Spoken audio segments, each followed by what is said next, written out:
Hello students, welcome back to my channel. Students, आज की video में हम बात करेंगे कि बीएड में लेसन प्लान्स किस तरह से बनाए जाते हैं।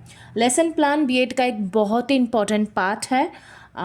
हर एक टीचर्स को लेसन प्लान्स बनाना आना ज़रूरी है। लेसन प्लान एक ऐसी एक्टिविटी है जो आप अपने क्लास में करते हैं और उसको एज इट इज़ कॉपी में लिखना होता है।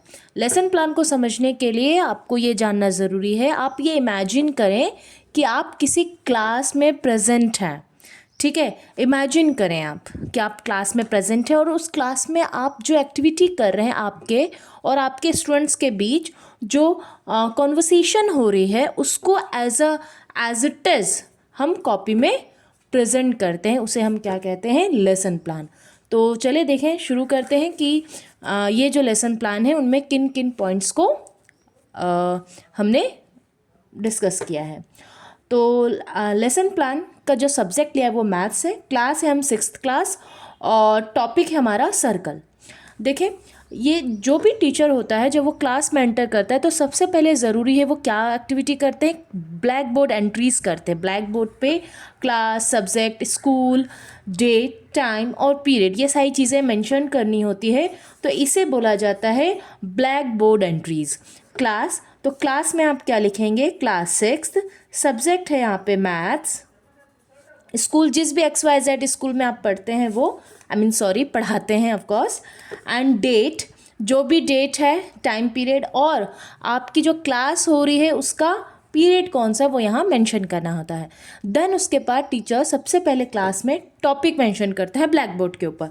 तो यहाँ से लेकर यहाँ तक के एंट्रीज़ को हम बोलते हैं black board entries. Black board entries के बाद जो नेक्स्ट इम्पॉर्टेंट आता है वो है जर्नल ऑब्जेक्टिव्स। जर्नल ऑब्जेक्टिव्स में उन चीज़ों को लिया जाता है जैसे जो भी चैप्टर आप डिस्कस कर रहे हैं, जैसे सपोज आप सर्कल चैप्टर डिस्कस कर रहे हैं तो सर्कल चैप्टर्स के जो बेसिक है जर्नल पॉइंट्स है उन्हें डिस्कस किया जाता है। जैसे छात्रों में गणित के प्रति रुचि उत्पन्न करना, मतलब जो भी स्टूडेंट्स हैं उन्हें मैथ्स इंटरेस्टिंग है ये चीज़ें बताना। दूसरा, छात्रों में गणित का प्रयोग दैनिक जीवन में करने का विकास करना, मतलब जो भी स्टूडेंट्स हैं वो अपनी डेली लाइफ में किस तरह से मैथ्स को यूज़ कर सकते हैं ये उन्हें समझाना।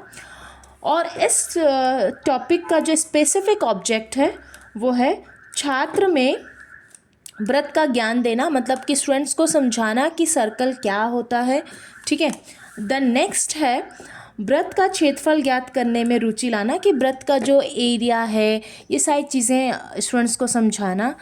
और छात्र में व्रत संबंधी सूत्रों, विधियों इत्यादि संबंधित संबंधों का स्थापित कर सके, मतलब स्टूडेंट्स को समझाना कि जो सर्कल के जो फॉर्मूलाज हैं, उसका रेडियस, इन सारी चीज़ों के बारे में अपने स्टूडेंट्स को बताना। ये हो गया इसका स्पेसिफिक ऑब्जेक्ट। देन नेक्स्ट होता है टीचिंग एड, कि आप क्या अपने क्लास में क्या क्या यूज़ कर रहे हैं, जैसे रोलर बोर्ड यूज़ कर रहे हैं, चॉक यूज़ कर रहे हैं, डस्टर यूज़ कर रहे हैं। डेफिनेटली जब आप क्लास में प्रेजेंटेशन देंगे, जब आप क्लास में अपने स्टूडेंट्स को लेक्चर देंगे तो आपको चॉक और डस्टर की ज़रूरत पड़ती है, तो वो लिखना होता है। देन टीचिंग मैथड, आप किस मैथड का यूज़ कर रहे हैं, आप स्टूडेंट से क्वेश्चंस कर रहे हैं, एक्सप्लेनेशंस दे रहे हैं या उन्हें पढ़ाने के लिए किसी टाइप के प्रैक्टिकल्स को यूज़ कर रहे हैं, तो वो यहाँ पे मेंशन होता है। देन प्रीवियस नॉलेज, मतलब कि जो टॉपिक आप स्टूडेंट्स को पढ़ा रहे हैं उन टॉपिक्स के बारे में स्टूडेंट के पास प्रीवियस क्या नॉलेज है। जैसे छात्रों को व्रत के बारे में सामान्य जानकारी होती है, मतलब जो भी स्टूडेंट्स हैं उनको सर्कल के बारे में थोड़ा बहुत बेसिक नॉलेज है या नहीं है, ये चीज़ स्टूडेंट टीचर को जानना होता है, ठीक है। देन उसके बाद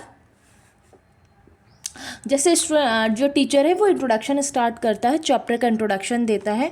तो सबसे पहले अगर आप सर्कल पढ़ा रहे हैं तो जो टीचर है वो अपनी क्लास में पूछेगा कि जो गेंद की आकृति कैसी, मतलब बॉल कैसा दिखता है। स्टूडेंट आंसर क्या देते हैं? गोल दिखता है। तो इसी को टीचर क्या कहते हैं? ब्लैक बोर्ड में एक ऐसा सर्कल का डिज़ाइन बना दिया, ठीक है। फिर पूछते हैं सूर्य की आकृति कैसी होती है, सन किस तरह दिखता है। फिर अगेन स्टूडेंट्स ने आंसर किया कि गोल दिखता है, तो एक ब्लैक बोर्ड पे एक सन बना दिया। मतलब बेसिकली स्टूडेंट्स को समझाना कि सर्कल एक्चुअल में कैसा होता है, और डे लाइफ में हम जो सर्कल ऑब्जेक्ट है उसको हम किस तरह से आइडेंटिफाई कर सकते।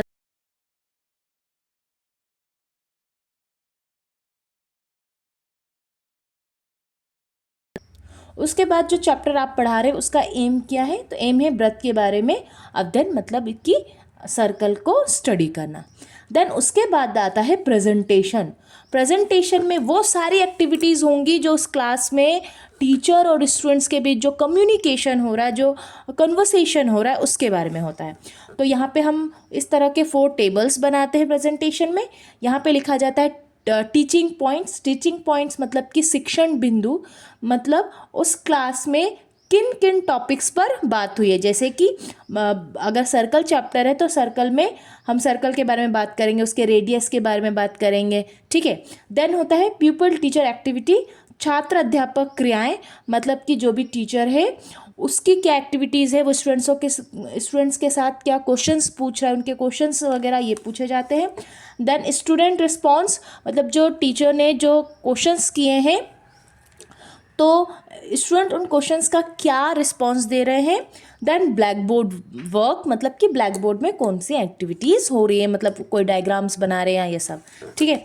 तो शिक्षण बिंदु और छात्र अध्यापक क्रिया। यहाँ पे छात्र अध्यापक इसलिए क्योंकि जो टीचर है वो भी बीएड के टीचर है, मतलब बीएड के स्टूडेंट है, ठीक है। तो इसीलिए उन्हें क्या बोला जाता है, छात्र अध्यापक, ठीक है। मतलब है तो वो टीचर लेकिन बीएड के स्टूडेंट भी हैं, that's why. Okay, now next is हमारे पॉइंट्स क्या है, व्रत, त्रिज्या और व्यास। पीपल एक्टिविटी में, पीपल टीचर एक्टिविटीज़ में क्या आएगा कि गेंद की आकृति कैसी होती है, स्टूडेंट ने क्या कहा, गोलाकार, ठीक है। और टीचर ने क्या किया, बोर्ड पे एक इस तरह का गोल बना दिया। देन नेक्स्ट है व्रत की परिभाषा और व्यास बताइए। अब स्टूडेंट्स को इस बारे में कुछ नहीं मालूम था, इसलिए उन्होंने क्या किया, कोई उत्तर नहीं दिया। देन उसके बाद जो टीचर है वो व्रत को डिफाइन करने लगा। क्या क्या बोला, गोले को व्रत कहा जाता है। व्रत एक ऐसे बिंदु का बिंदुपथ है जो किसी समतल में इसे इस प्रकार गति करता है कि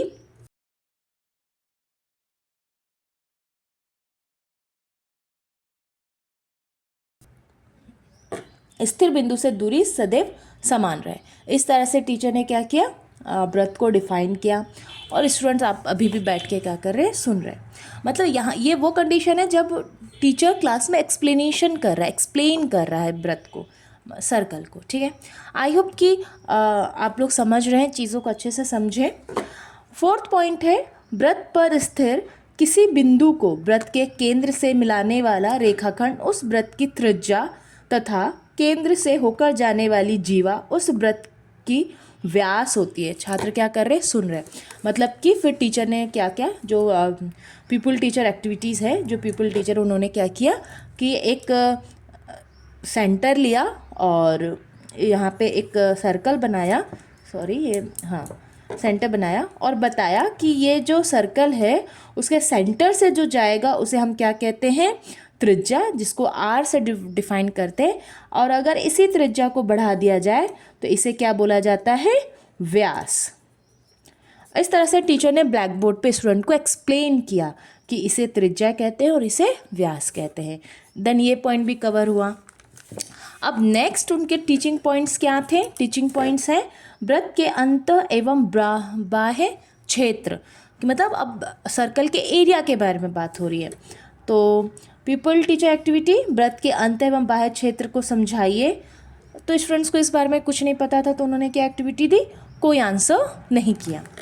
देन टीचर एक्सप्लेन कर रहे हैं स्थिर बिंदु को व्रत का केंद्र, निश्चित दूरी को व्रत की त्रिज्या तथा घूमने वाले बिंदु द्वारा बनाए गए वृत्तीय पथ व्रत की परिधि कहलाता है, ठीक है। ये टीचर ने एक्सप्लेन किया और अभी भी स्टूडेंट क्या कर रहे हैं, सुन रहे हैं। टीचर ने ब्लैक बोर्ड पे एक ऐसा इस तरह का सर्कल बनाया और बताया कि जो ये अंदर का जो एरिया उसे अंतः क्षेत्र, और ये जो बाहर का एरिया उसे क्या बोला जाता है, बाह्य क्षेत्र। एंड द लास्ट में जो टीचर है वो क्या करेंगे, होमवर्क देंगे, बिकॉज टीचर ने इतनी सारी चीज़ें एक्सप्लेन करी हैं, तो वो 40 मिनट्स की क्लास होती है, तो सारी चीज़ एक्सप्लेन करने के बाद अब टीचर एक्सपेक्ट करते हैं कि स्टूडेंट्स को कुछ समझ में, वो देखना चाहते हैं कि स्टूडेंट को कुछ समझ में आया कि नहीं आया, तो फिर वो क्या करते हैं, स्टूडेंट्स को होमवर्क देते हैं। होमवर्क भी एक इम्पॉर्टेंट पॉइंट है हमारी क्लास का। देन होमवर्क में क्या है, वृत्त किसे कहते हैं, मतलब स्टूडेंट को बताना है, सर्कल को डिफाइन करना है, वृत्त की त्रिज्या क्या है, मतलब कि सर्कल का रेडियस क्या होता है, गोलाकार वस्तु के उदाहरण दीजिए, मतलब अगर आपके पास और भी ऐसे ऑब्जेक्ट्स हैं जो सर्कुलर हैं तो उनके आप एग्जाम्पल दें। लास्ट में आता है पर्यवेक्षक के सुझाव एंड हस्ताक्षर। ठीक है, तो इस तरह से एक पूरा लेसन प्लान रेडी होता है। आप ये समझ जाइए कि आप जो क्लास में कर रहे हैं, जो एक्टिविटी क्लास में कर रहे हैं, उसी को आपको एज इट इज़ कॉपी में लिखना है। आई होप कि ये वीडियो आप लोगों के लिए यूज़फुल है।